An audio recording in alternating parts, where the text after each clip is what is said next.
Arun Malhotra, former Managing Director with Nissan India, and Vinkesh Gulati, Chairman Research and Academy of FADA joins us. Gentlemen, good morning. Thank you for joining us. Mr. Gulati, what is the ground reality?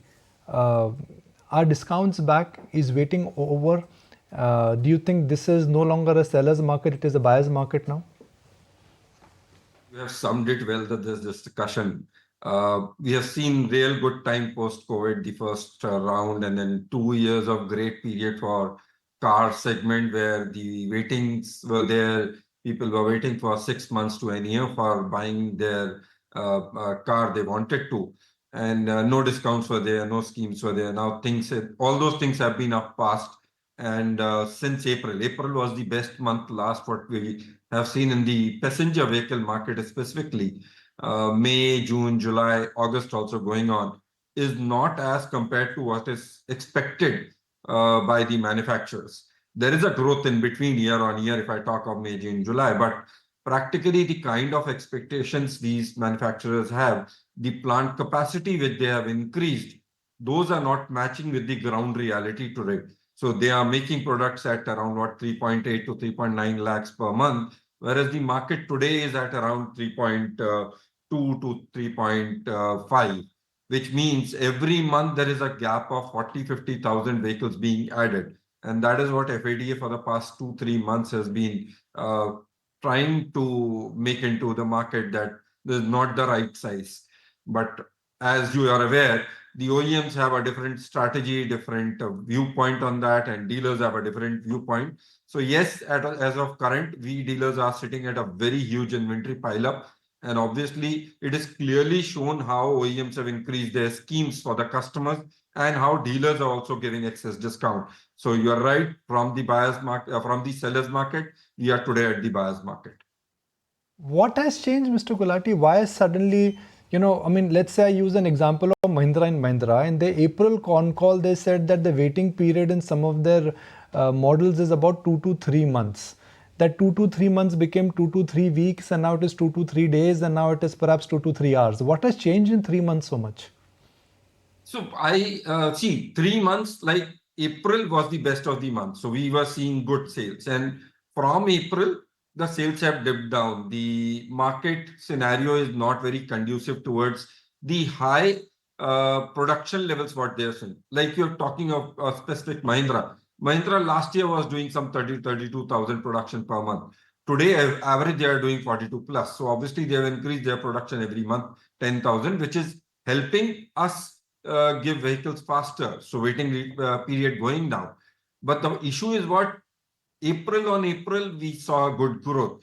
But from May, the election period, the heat and overall market sentiments going down has seen the retail, so the customer demands going down, the bookings going down, the inquiry level going down. But the production levels, not even for Mahindra, even for other OEMs, are constant to what level was from Jan to April, which was a very good period for a passenger vehicle for the past so many times. Right. Okay. Arun, want to get you in on this discussion because it's quite puzzling as to how suddenly there is that kind of inventory pile up, and from waiting period post-COVID, which is almost 2 years also when it came to some specific passenger vehicles, I wouldn't name which ones, to now, this kind of an inventory pile up and huge discounts that are being doled out. What's your understanding of the situation? So, there were two things we must keep in mind. Last year was a record year for auto sales for passenger vehicles. It was 4.2 million. The market grew by 11%. Previous to the year, the growth was 27%. And when industry analysts had sat down in April, the growth this year was not expected to be more than 3 to 5%. The challenge is, as Vinkesh even mentioned, most companies, passenger vehicle companies, have aspirations to grow in double digit. So when your aspirations are to grow double digit and your growth is 3 to 4% or 3 to 5%, obviously there will be a stockpile up. But one thing which you mentioned about long waiting lists, I have a belief that these waiting lists are also fairly speculative because there was never real waiting list because customers just pay about 5% of the value of the product. And sometimes when things don't happen, they take their money out. So actually, demand seems much higher and whatever the pent-up demand was has been taken care of.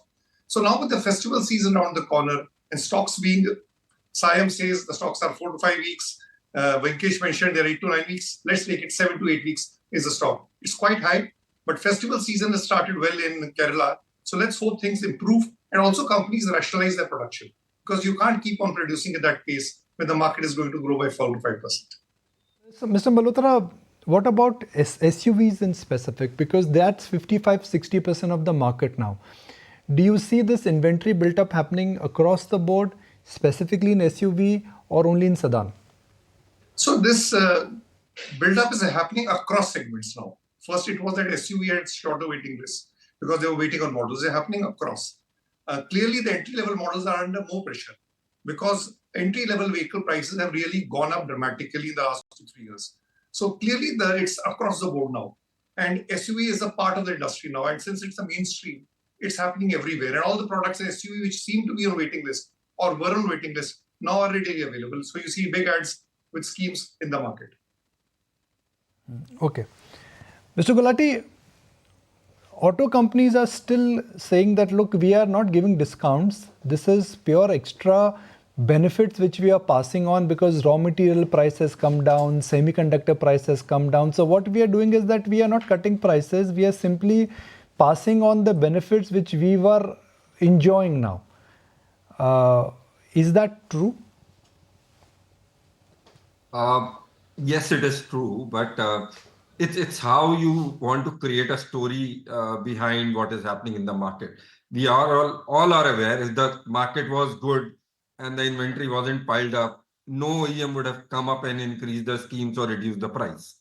No OEM today wants to give away their earnings to customer as a scheme unless and until there is some problem or some issues which they are handling, which clearly is visible today. When a model which is high weighting doesn't sell, after 3 years of launch, you start seeing these schemes coming, and it's nothing new. It has been happening in this auto industry since ages.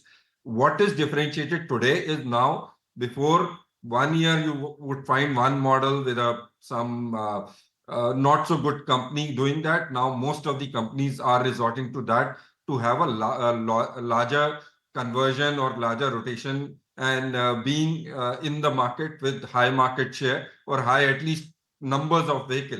Because every OEM today, if you compare from maybe 2020 to today, they have increased their production capacity by what? Minimum 25%. And the market doesn't support every manufacturer that kind of growth. So manufacturer to manufacturer, there are problems. So how would they handle it? That's how they are coming up. People are saying that the raw material prices have gone down, or even somewhere the chips issues have been smoothened. But practically they were earning something which they are now forced to pass on because the inventory is piled up. And FADA is only giving you the inventory what dealers have. There are a lot of OEMs which are keeping inventory in their godowns and they don't have the stock, don't have more stocks to manufacture and keep in their warehouses, which is another big problem. So like Arunji said about the Festive, I agree. This kind of inventory, we would be very happy it would happen a month before the Festive, which means normally the North Festive comes in August, October, November, or September, October. This time it's October, November. So if 72 days stock was September end, maybe FADA wouldn't have created so much issue in the market. But when this stock is of July end, which is 2 months before that period, that is where the issue is. A dealer can sustain a month or a month and a half high stocks for festive retail because that's still possible. But if he has to retain 4 months stock for the festive, his sustainability, his interest cost goes to the stock high. Like you said, some figure of 7,30,000. Think of the interest. We must be paying around 500 to 600 crores per month interest dealers would be paying on this amount. How would we survive? Mr. Malhotra, ultimately it comes back to affordability and the consumer. Yeah. Is there a change, Mr. Malhotra, in the affordability of the consumer? It could be inflation, it could be perhaps no job creation, it could be, consumption patterns and demand patterns at play rather than capacity and rather than competition? So let's take it in two ways. One is clearly, I think the overall market sentiments are okay. The rural market is okay. And as I mentioned, the industry has grown dramatically in the last 2 years. So the extent the headroom for growth is low. But the second point I want to emphasize is with all the regulatory emission safety norms being put on vehicles, and the hike is the highest on small vehicles, so there is no vehicle available below 5 lakh rupees. So your pyramid, the base of the pyramid, which was the entry level cars, has moved up from 2.5 lakh to 5 lakhs. Now that is impacting market, but sentiment's positive. So the lower middle class or the people who wanted to graduate from two-wheelers to four-wheelers or who wanted to take four-wheelers earlier, that pace has gone slowed down. And you have a lot of launches happening at the middle level, but then there is shifting of brand loyalties or shifting of market shares. So I think one of the problems which the industry has to confront with, we have made our entry-level vehicles by putting all regulatory norms constant very high. And that's going to not only impact today, but also for the future for the growth of the auto industry. Okay. Mr. Gulati, closing comments. So what looks like a discount or a pass-through of raw material and semiconductor prices, could that really soon translate into zero EMI and lot of free schemes where you buy a car, you get accessories free, where you get a car, you get discounts? Are we going there? 100%. And we are inching towards it very fast. August is a good month. We have real good schemes, but I'm 100% sure the way the inventories are, the way the market is reacting, September would obviously be a better scheme. There would be one or two cases where you have seen some price cuts or price correction happening. You will find this happening all across slowly and steadily, led by one or two people, one or two OEMs. And no doubt, it's very clear. At least August and September are the clear buyers market.